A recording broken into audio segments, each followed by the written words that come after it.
5 minutes. Everybody, good to see you.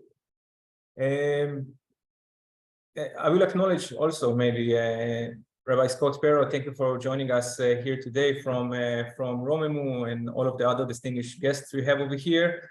And thank you very much for Rabbi Avidan Freedman, who is joining us today live from Jerusalem. Rabbi Freedman, I guess, or from Efrat? From Efrat. From Efrat. Joining us live from Efrat.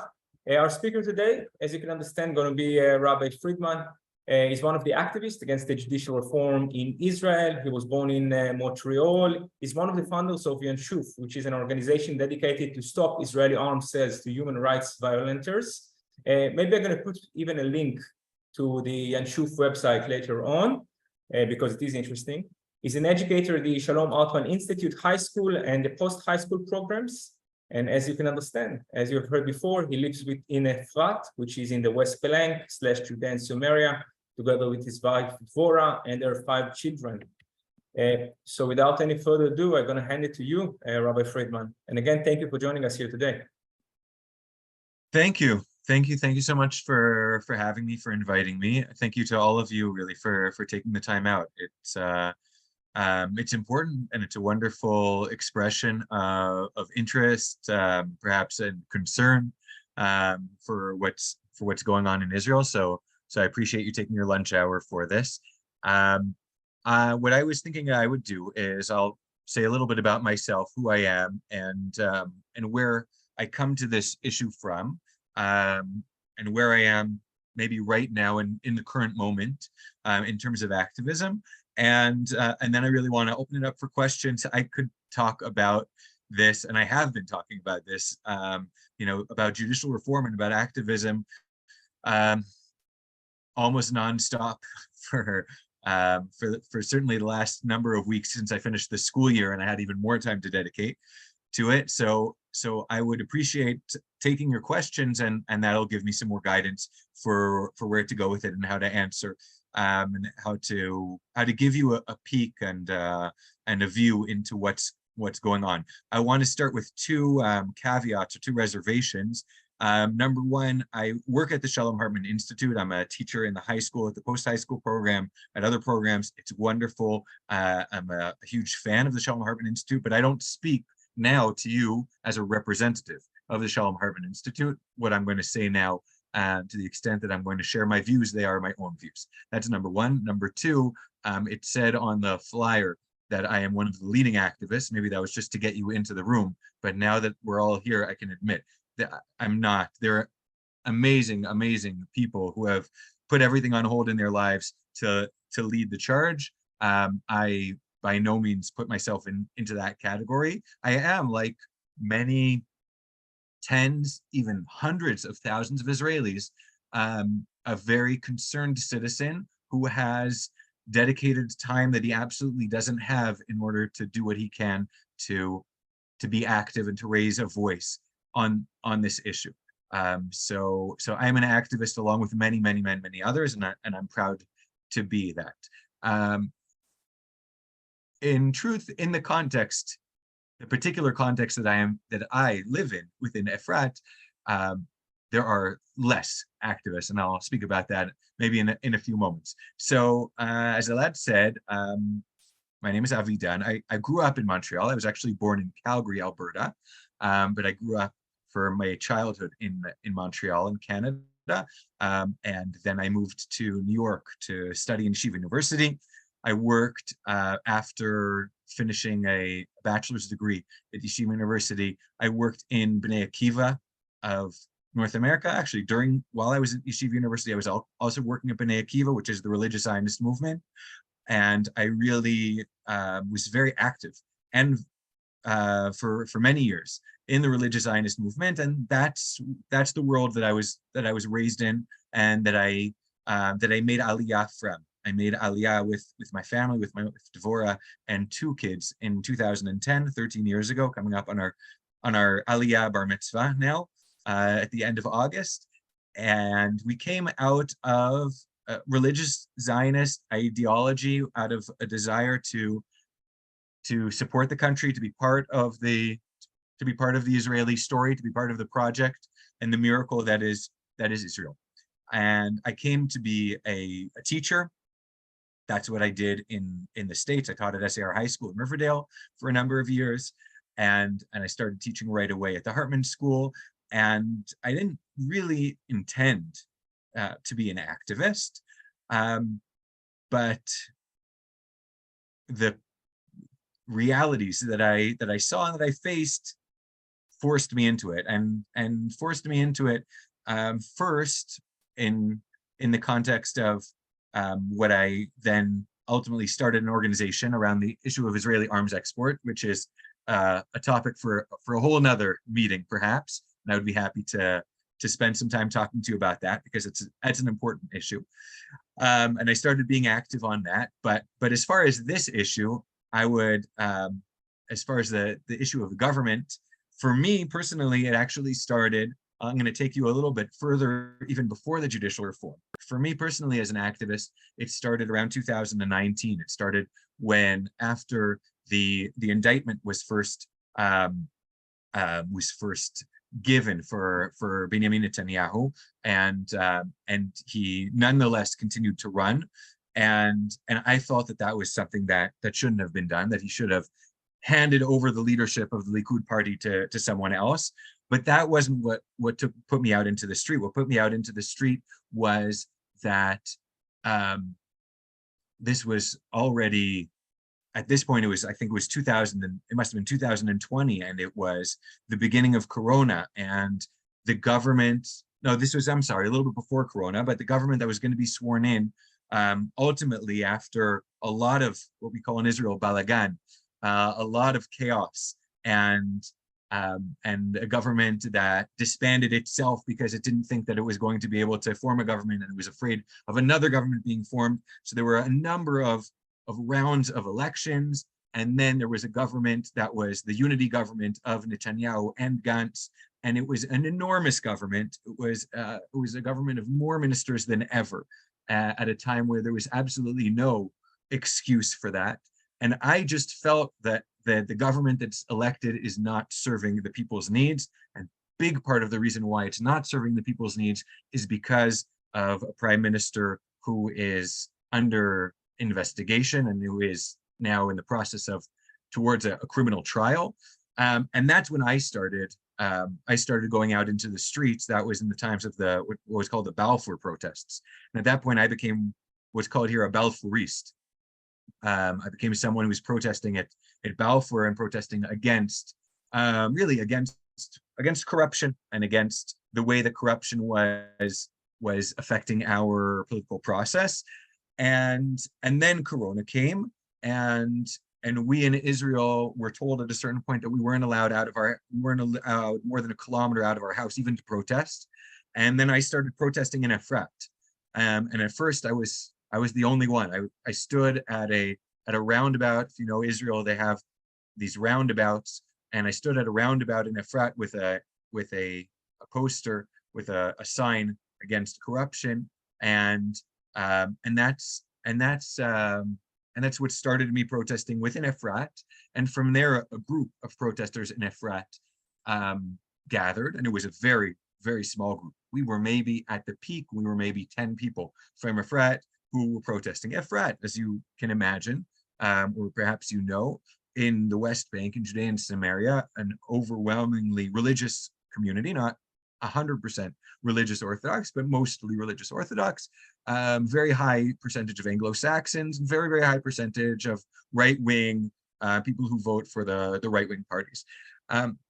So that's to give you just a little bit of background to say that when we fast forward a number of more elections and a government that lasted for about a year, and then another set of elections after the government of Bennett Lapid fell, and then the current government is elected, and after the government is elected, the judicial reforms are put on the table.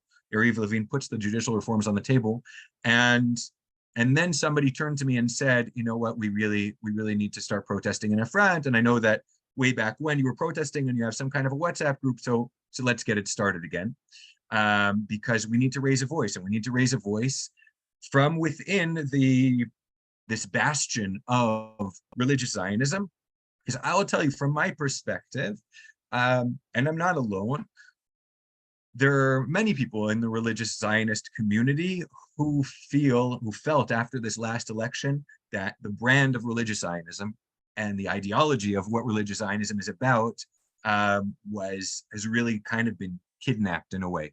They really felt themselves politically homeless. They felt like the religious Zionist party of Bezalel Smotrich and Itamar Ben-Gvir is not something that represents them.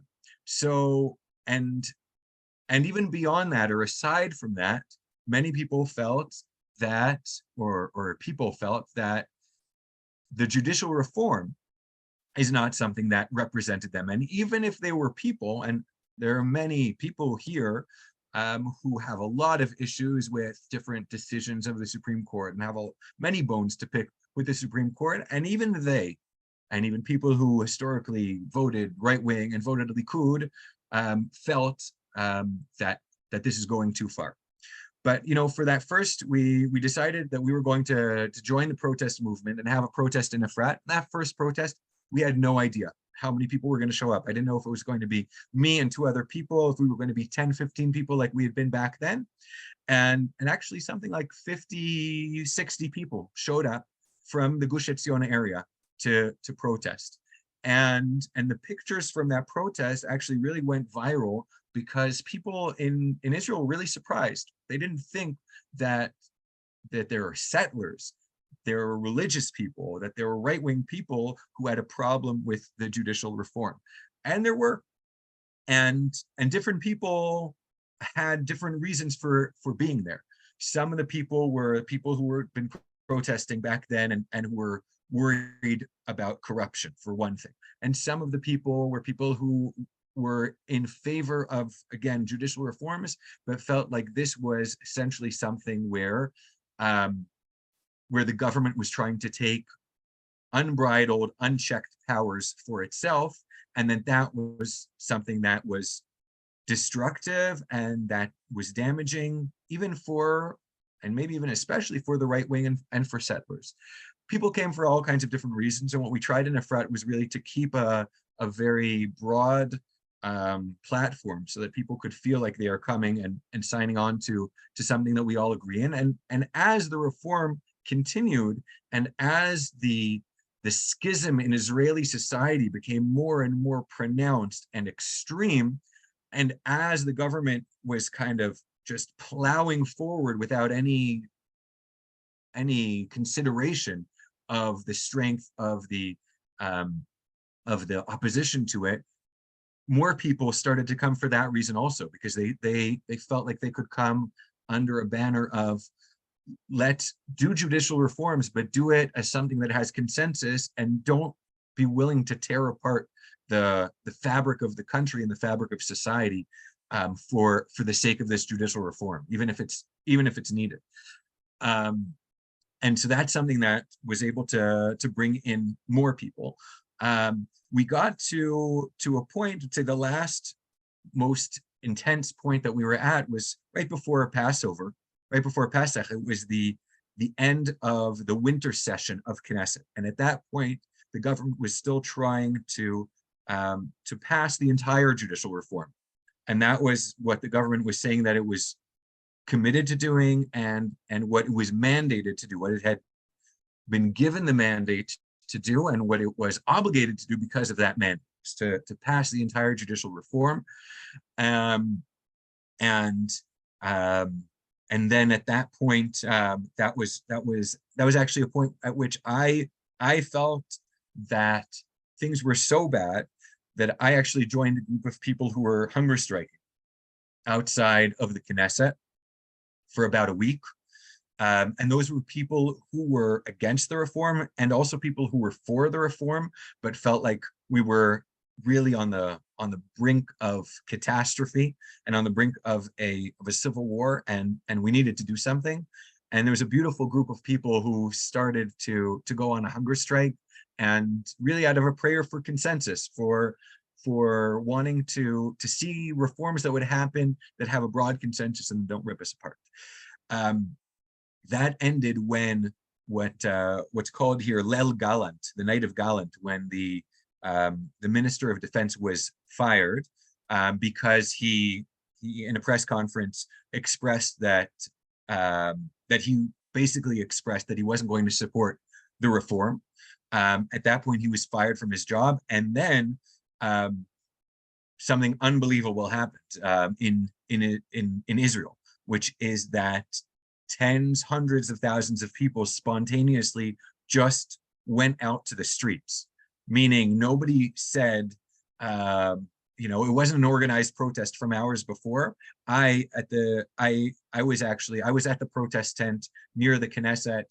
We were sitting in in conversation with a whole group of people, and then somebody said, Gallant was just fired, and I felt like I just needed to get up and to go, and I saw that people were flooding to the president's residence.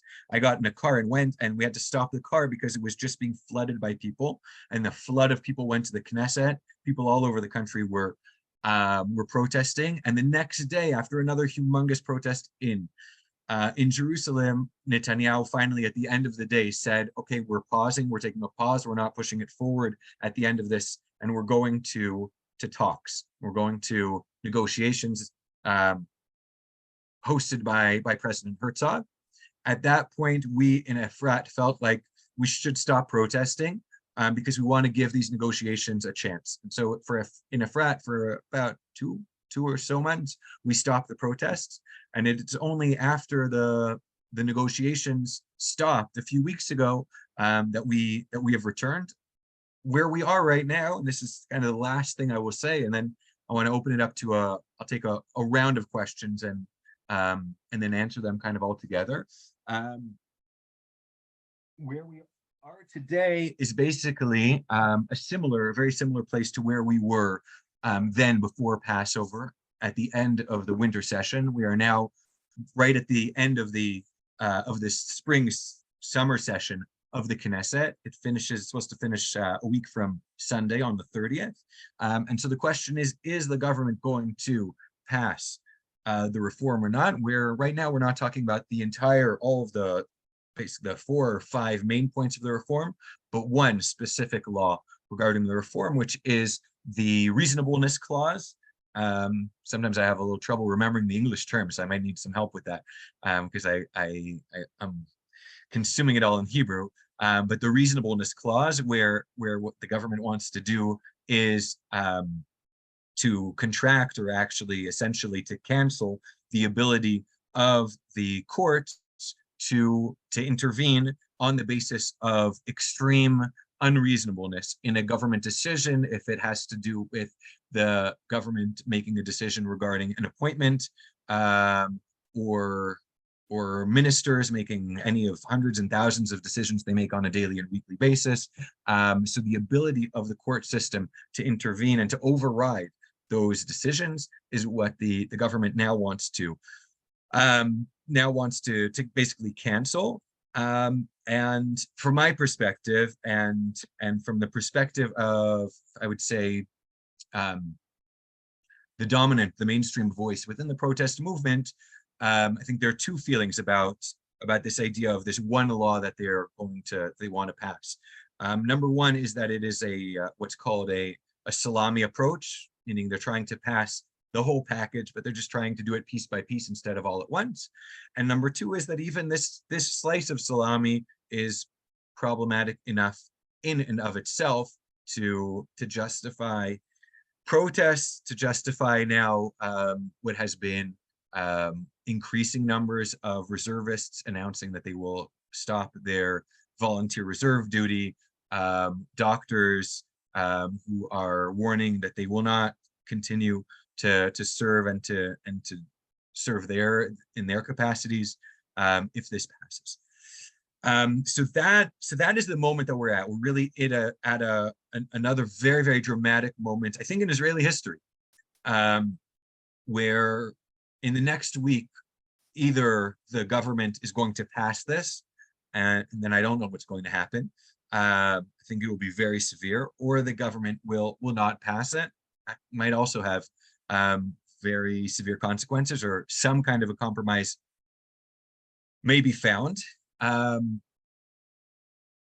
I could just say what I'll just say for now, what personally, me, Avidan Freedman, what I am thinking and working towards and praying for is that a significant enough voice, not only from the protest movement, but also much more broadly from the right, from supporters of the government, is raised to say that whatever this reform is, it's not worth the price that we will have to pay for passing it in this way, and therefore calling on the government to once again stop, and to, in my wildest dreams, what the government now would do for the next 2.5 months is to actually invest seriously in the process of creating a constitution. And there have been some efforts to create a kind of a mechanism for starting to develop a constitution, which is something that Israel has been sorely lacking and has owed itself for 75 years.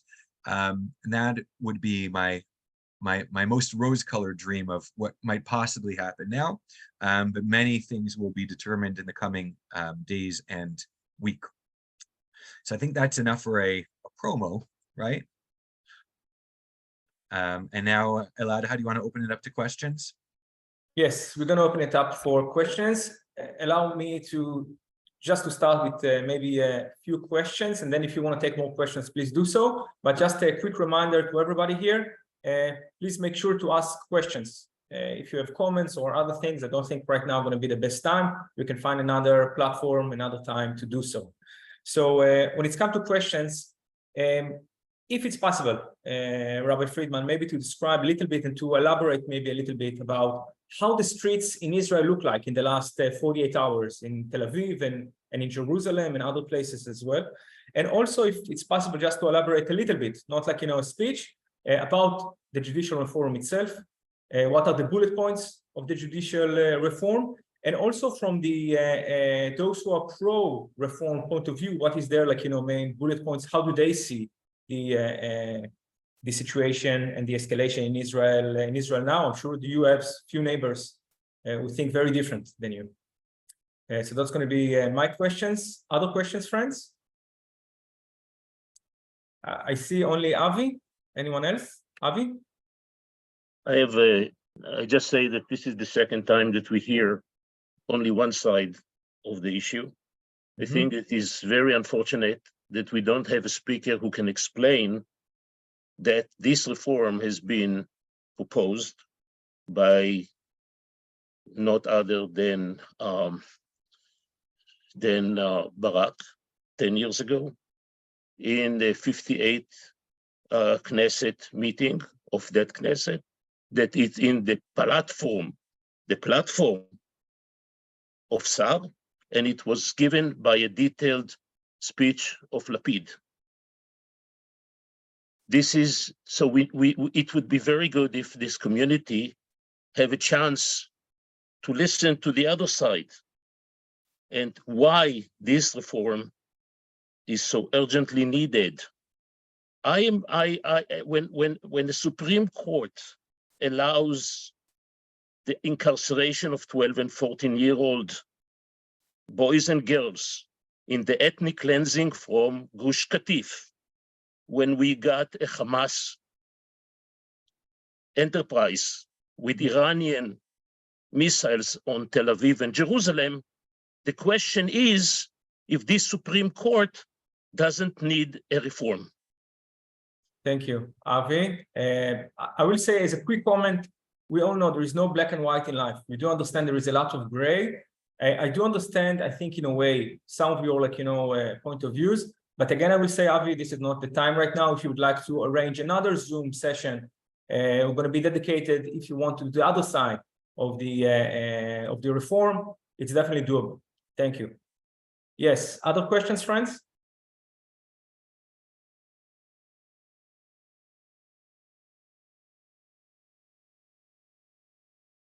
Why don't we start with these, and then I suspect more will come up.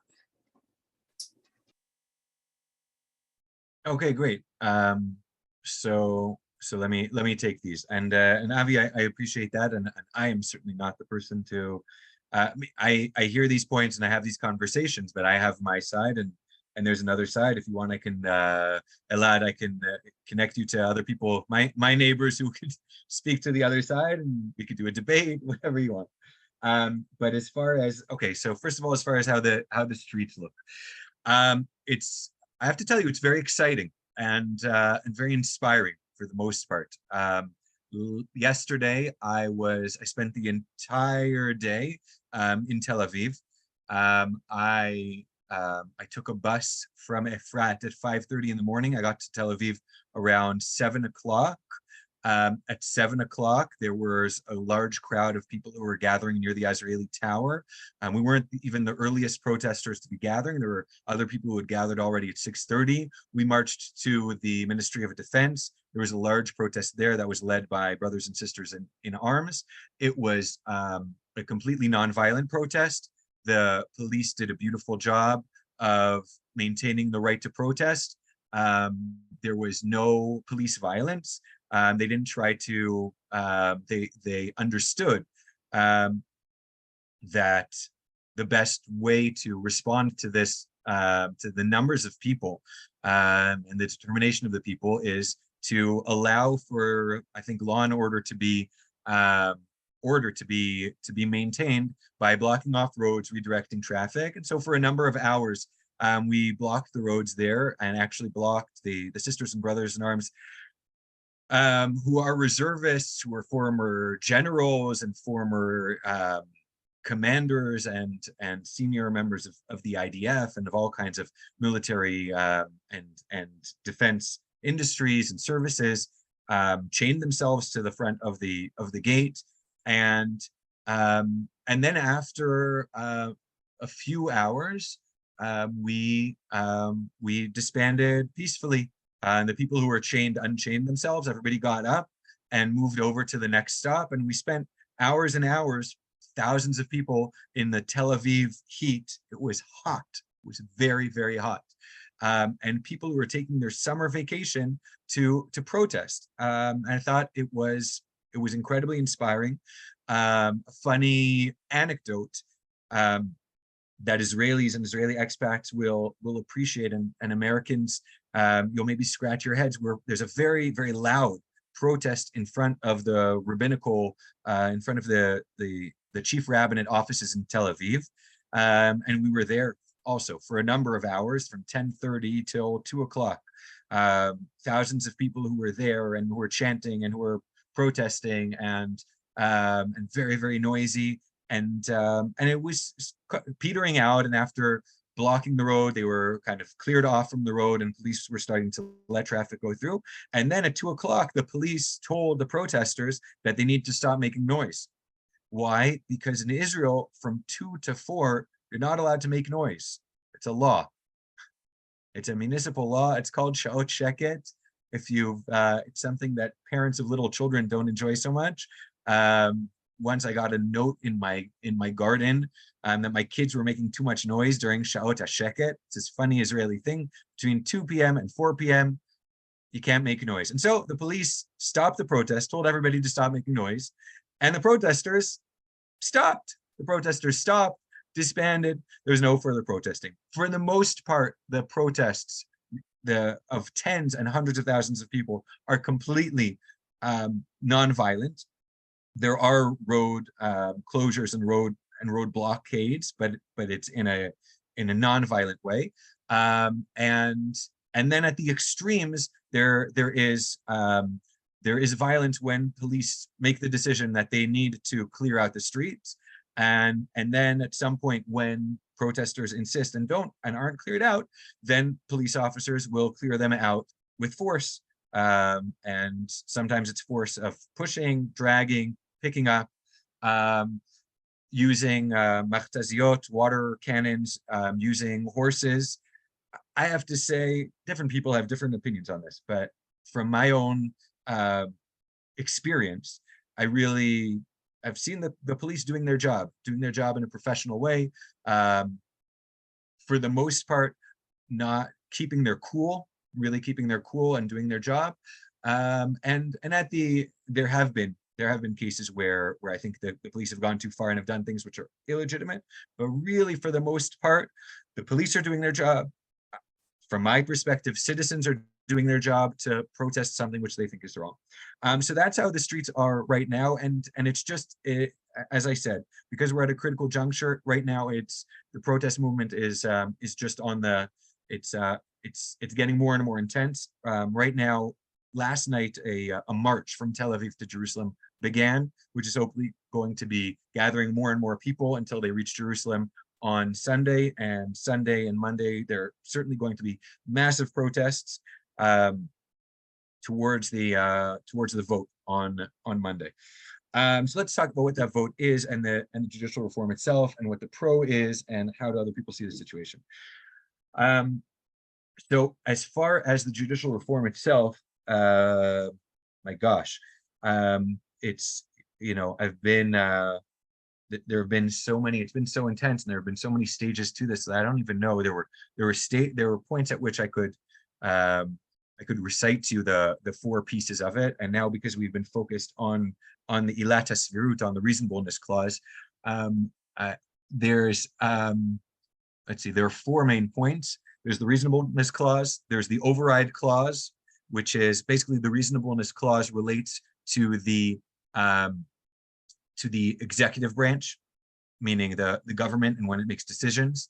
The override clause relates to the legislative branch, meaning when the Knesset passes laws, and if it passes a law that the court sees as contradicting a basic law, then the override clause says that the Supreme Court will not have the power to override it, or if the Supreme Court does override it, then the Knesset will have the power to override that override. There is a piece which has to do with the makeup of the body which chooses the Supreme Court, and whether that is controlled by the coalition or not.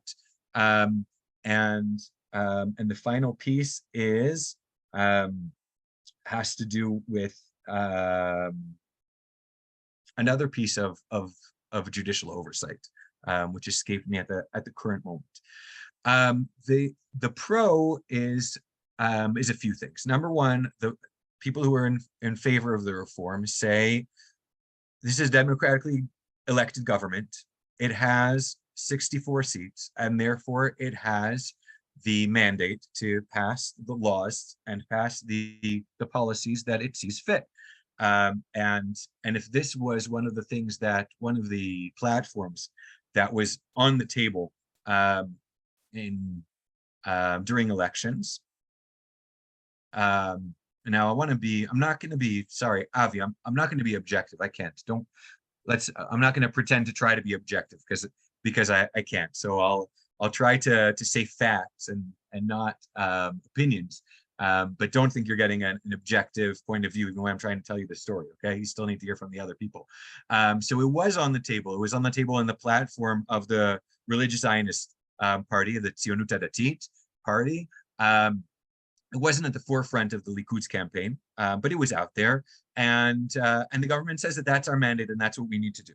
The reason that it says we need to do that, Avi started to get into the idea of that, and that is basically the idea of that since the Supreme Court Justice, the head of the Supreme Court, Aaron Barak, initiated a judicial, an activistic revolution in the Supreme Court, which greatly expanded the Supreme Court's reach. Parts of the different voices in the right, including Gidon Sar, and certainly Yariv Levin, and certainly Simcha Hartman, have been saying for many years that the Supreme Court has overreached its jurisdiction, and it is assuming too much power, and it is assuming power that the elected government should have. The Supreme Court is not elected, and therefore there needs to be a reform, and there needs to be a return to this balance. One of the main counterclaims to that, and I would say one of the major, I would say, successes of the pro-reform movement is that the idea that there needs to be judicial reform has become consensus. It was not consensus. It was something that Gideon Sa'ar was pushing, and they were pushing it in Ayelet Shaked had pushed in a much more moderate and gradual way. But it wasn't something that was in the broad Israeli consensus. And one of the great achievements, you could say, of the pro-reform and the current government is that now it's people agree, and on the left they agree, and even Aharon Barak agrees and says out loud, there needs to be reform. I went too far. There need to be reforms. The claim of myself and many in the protest movement is that these reforms fix something by creating an even greater monster. It does change the judicial. It does reduce, actually negate judicial oversight, but instead of creating balance, it just recreates the imbalance on the politician side, which is actually much more problematic and dangerous in the opinion of the protest movement. But as far as how pro-reform people see the situation, I would say just another few words about that is that they are very frustrated. They're very frustrated that here we have the majority and we have 64 seats and we're not being allowed to pass what we want to pass. And they haven't been able to do it because the civic protest movement has been so powerful and determined, and I don't know, organized, disorganized, but it's been really determined is the word. 28 plus weeks of tens of thousands and hundreds of thousands of people going out into the streets, young and old, people, grandmothers and grandfathers and walkers, people who served in the War of Independence and in all of the wars of Israel, and kids, and they just haven't been able to do it because they see that passing what they want to pass is something that is unacceptable to a very significant and vocal part of Israeli society. So I think, what is the pro? How do they see the Islamic? Why is reform needed? So again, I think as far as why is the reform needed, now there is consensus about that, and I could certainly say that what brings a lot of my neighbors to be willing to protest against, even when they support judicial reform, and they're people who come very strongly from the settlement movement and from a feeling of a lot of resentment against Supreme Court decisions, which I personally do not identify with. I personally think that when you look at it from a more balanced perspective, as much as the Supreme Court has not been good on human rights of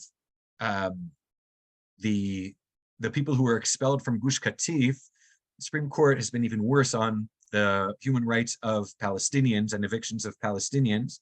And I recently actually wrote an article in Haaretz, a little bit of shameless self-promotion on the Supreme Court and where it was on the issue of arms export, where the Supreme Court also did not do a great job on, not a great job at all. The Supreme Court was completely non-activist when it comes to Israel's policy decisions regarding who it exports arms to, despite human rights violations. And there, the Supreme Court was willing to take a step back. So I think that the picture at the end of the day is a lot more complicated as far as what the Supreme Court did do and didn't do, how much it did intervene, how much it didn't intervene. I think there is a lot of tendency of the government in general in Israel for many, many years not to make decisions. And then it gets to the Supreme Court, and the Supreme Court, for instance, we could talk about conversion issues, we could talk about religion and state issues, where for more than a decade, the Supreme Court kept trying to roll the ball back to the government in order to make a decision. And the government kept on refraining from making decisions about basic questions of who is a Jew and what kind of a conversion counts or doesn't count, until finally the Supreme Court was forced to say, we can't keep these people in limbo for a decade, not knowing their status, and so they made a decision. So I think that story is more complex. And like Elad said, not black and white of, is it left wing? Is it right wing? I think the story is a lot more complex. But even for those people who really feel that the Supreme Court is leaning towards the left, they still have said and feel that this change in Israeli government needs to be something that happens with consensus and needs to be something that happens with broad consensus. The talks in the president's residence actually seemed like they could, in theory, lead to very broad consensus, but there are a number of significant vectors within the government that are pulling to the extremes and aren't really able to accept compromised positions because of their own commitments and agendas and why they need judicial reform, at least the way I see it. And so that compromise, that consensus, that could have consensus as far as judicial reform has not borne fruit. Rabbi Josh has a question, and Elizabeth.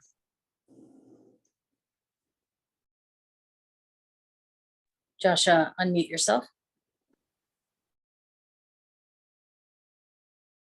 I was in Israel on the when the defense minister was fired, and I was at the demonstration in Tel Aviv, which was reported by the press as being 250,000 people. Since there's been even larger demonstrations in Tel Aviv, I've been told. Now, again, a lot of the news that I receive is partisan. I don't make any bones about the fact that I have been on the left since for a long time, since before 67. But one of the things that I've heard is that the new legislation would permit Ari Deri to go back into government and would prevent Netanyahu from being disqualified now that he is indicted, or maybe I misheard and it was convicted. Is going to be free. The court removed the clause of the shochad. So I'm sorry, just Rabbi Josh, what was the question? Is it true? I mean, is this part of the bill? And also, while the negotiations were going on, there was some hope that there would be a supermajority that would be able to override the Supreme Court. Right. So just speak, are these realities? Thank you, Rabbi. Also, I see that Ben has a question, Elizabeth has a question, Danny has a question, if I remember correctly. So please, maybe let's try to collect those three questions. Rabbi Freedman, also there was another question in the chat, which if you can address it will be great. What do you think about the role of President Herzog in the crisis so far? So maybe Ben, Elizabeth, Danny, and then to you, Rabbi Freedman. Hi, so I think it's incredible to me. We have a religious Zionist who's taking this position and is shattering all sorts of stereotypes for me. A quick question: some of us on the left are hoping that these protests, once they're over, if they're ever over, will evolve somehow into protests about the occupation. And as a religious Zionist, I'm interested to hear your view as to what it would take to make that happen. Thank you, Ben. Elizabeth?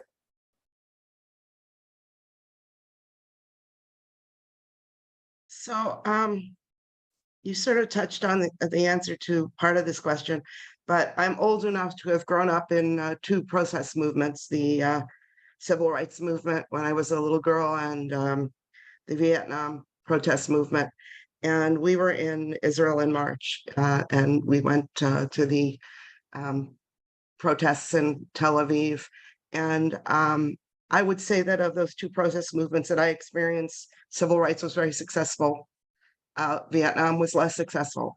And as a young adult or teenager in a Vietnam movement, I stopped going because I felt like the protesters were really having a good time.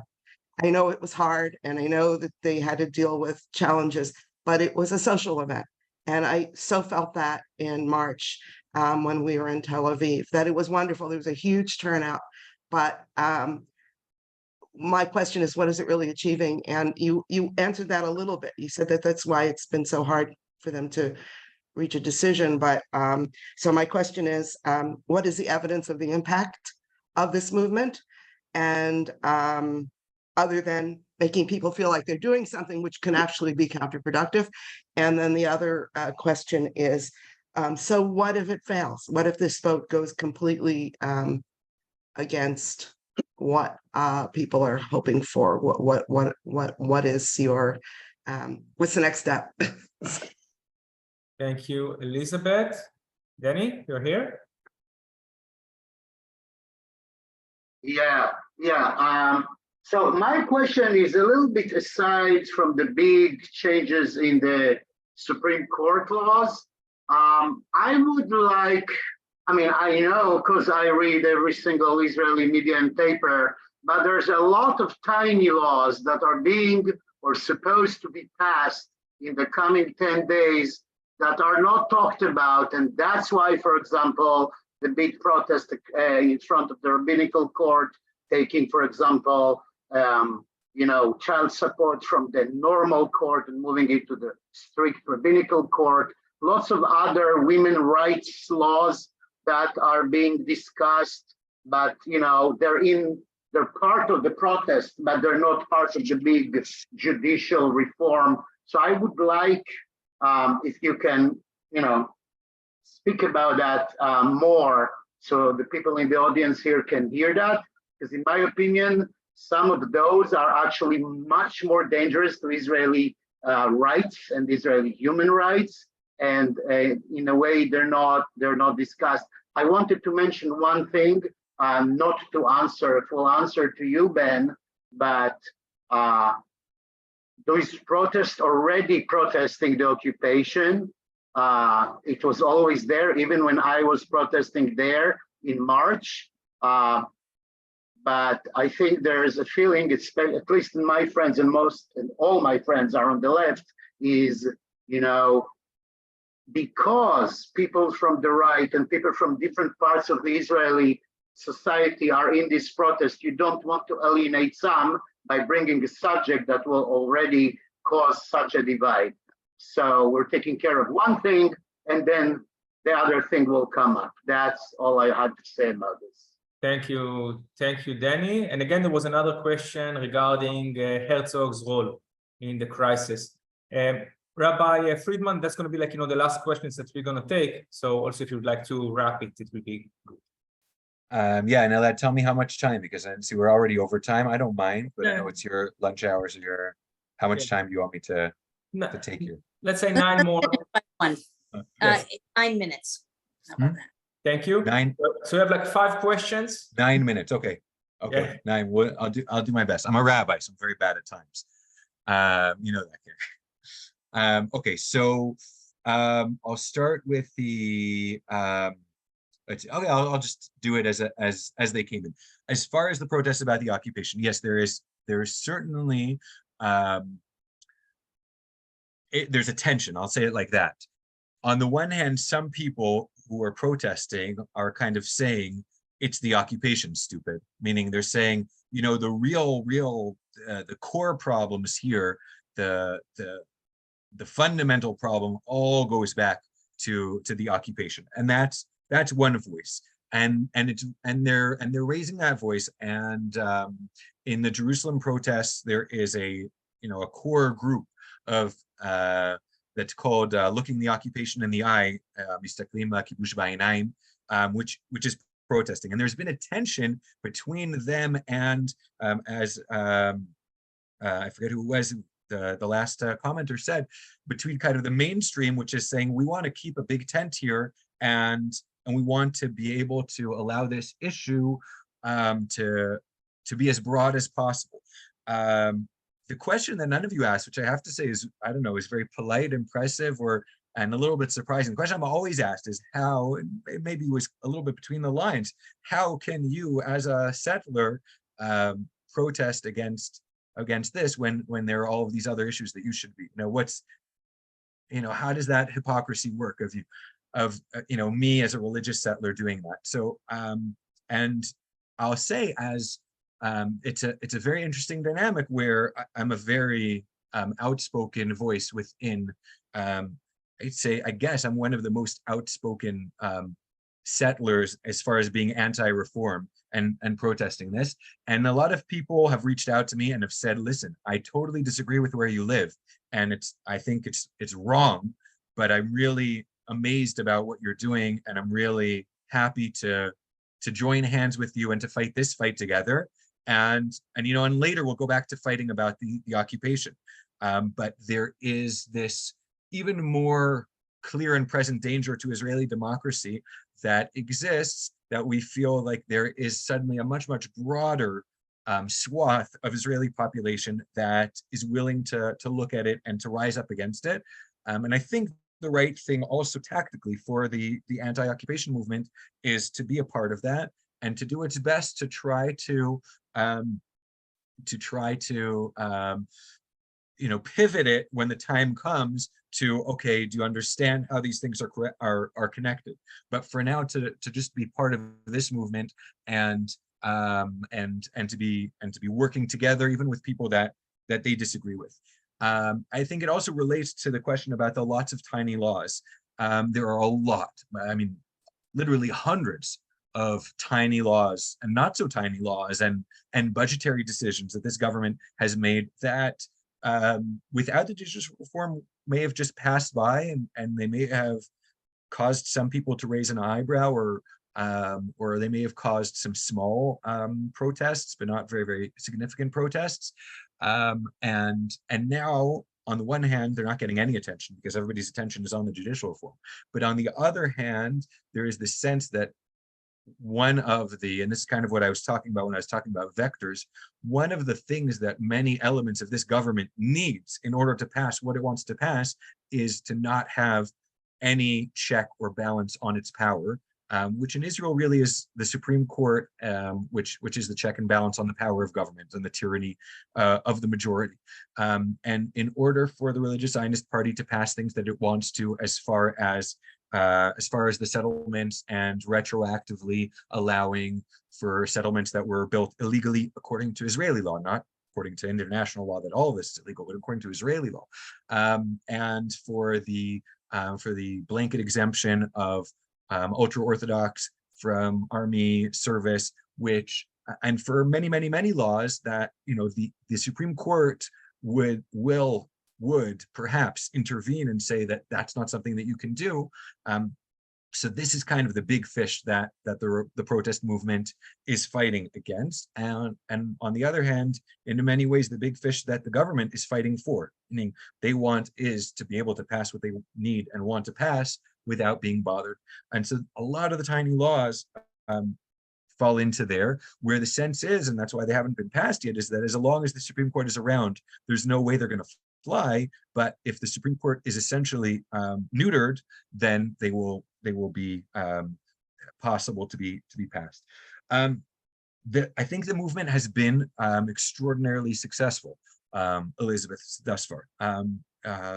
It stopped the reform from passing when the government had thought it has 64 seats and it can essentially do whatever it wants because it's the government. So what do I care if 250,000 or 1 million people are out in the streets, because I'm the government and I have 64 seats and I have tremendous loyalty within my ranks.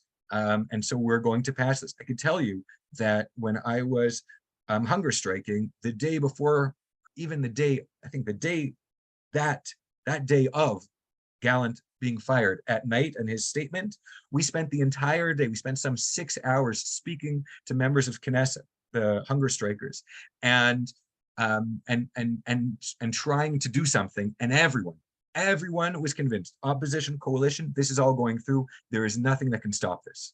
Convinced, absolutely convinced. And we left and we were totally crushed. And then Gallant happened and they didn't pass it. So that was a huge success. Right now we're at another, and the other success is that it hasn't been able to pass until now. And now we are once again at a critical juncture. And the question of whether or not it passes is, we, in the protest movement are trying to raise as much hell as we can so that it won't. Yes, a lot of Israelis are having fun and it's very cute, and I saw in the Tel Aviv protests there are all kinds of, there are a million protest groups. There is the one of the protest groups is the stroller protests. There are mothers with strollers who are protesting, and they had like onesies made for their babies saying "Ima Abba, I want to live in a democracy." So everything is like with Israeli humor and is very cute and lovely, but people are also going to jail, and people are also, for the night usually, and people are also getting sprayed by water cannons, and people are also going to the hospital, and so they are serious, and it's just getting more serious. I think that the Israeli population is tremendously again determined, or not the Israeli population, but a whole big chunk of the Israeli population is very determined that this not pass. And if it does pass, then I don't know exactly, but I think they're going to shut the country down to the extent that they're able to. And then the government is going to have to make a decision of how much force it is willing to exert in order to shut it down. There are some people who say, Itamar Ben-Gvir was quoted as saying, I want to fill the hospitals with these protesters. I think if that happens, it's only going to make the protesters more committed and stronger. And so I don't think, my own feeling is they're not going to be able to really do this, because Israelis say, "Anachnu lo frayarim," they're not going to let it happen. The last thing is, as far as the president's role, the president, I think he's, the president in Israel doesn't have a lot of power. He has almost no power at all. He's really a figurehead. And it's really kind of uncharted territory that he has to do anything here. And he's trying to be a peace builder. But the consensus on the right was when there was an initial proposal called the Mitveh HaNasi of a compromise, and the right wing bashed it. They said it was terrible. They said he totally took the left wing side, and at that point he lost all credibility as a neutral negotiator. And personally, what he was able to do really shrunk. So he was able to be the host for these negotiations, but not much more than that. I don't see what he is actually himself. I don't see what he has the credibility to do now, unfortunately. That's, I think, the time that we have. So what do I want to say as a final word? I really appreciate your concern and your time given to Israel. What I want to say is that I think the people who are protesting, and I think that the people who are against the people who are protesting are, for the most part, coming at this from a really deep love and commitment to Israel, and a very deep disagreement about what that means. I think mixed in there's also not a small amount of personal interests and hatred and fake news that's in there. I hope and pray that we're able to manage this this argument, and I believe, I'm actually quite optimistic that Israel will come out stronger from it, and I'm even optimistic that we'll come out stronger from it without a significant civil war, without too much bloodshed. Might be a little bit, I'll be honest with you, but I think that we're going to come out much stronger for this as a people. That's my hope, at least. So thank you. I hope it will be without any bloodshed, that's for sure. Thank you very much, Rabbi Freedman. And I will hand it maybe to you, Rabbi Carter. I think I see we're at our time. So I just want to thank you once again, Rabbi Freedman, for speaking with us, for the work that you do in so many ways. I look forward to actually learning more about Yanshuf and your work there. Sounds fascinating. And for all of us who are able to take time to be here and to think carefully about all this, I appreciate your presence. To Rabbi Perlow, Rabbi Dardashti, who sent this out to your communities as well. I look forward to us all as a community coming together to continue to learn and understand and be more connected to Israel. Elad, thank you again for organizing this for us. And yeah, I hope that that this month of Av, which I know starts on a low point, but and will by the end really head us towards something much more hopeful and positive. For sure. Tisha B'Av is a good reminder to us all what we can lose. So, What we can lose, but also the hope that we have to have at the end, Elad. That's what I always hold on to. Even as you get to the depths, that by Mincha, you start thinking about a little bit of hope. And, you know, you never know what can be born from the depths of these kinds of moments. yeah. Boker tov, or Chodesh tov. Toda Rabba. Thank you all. Thank you.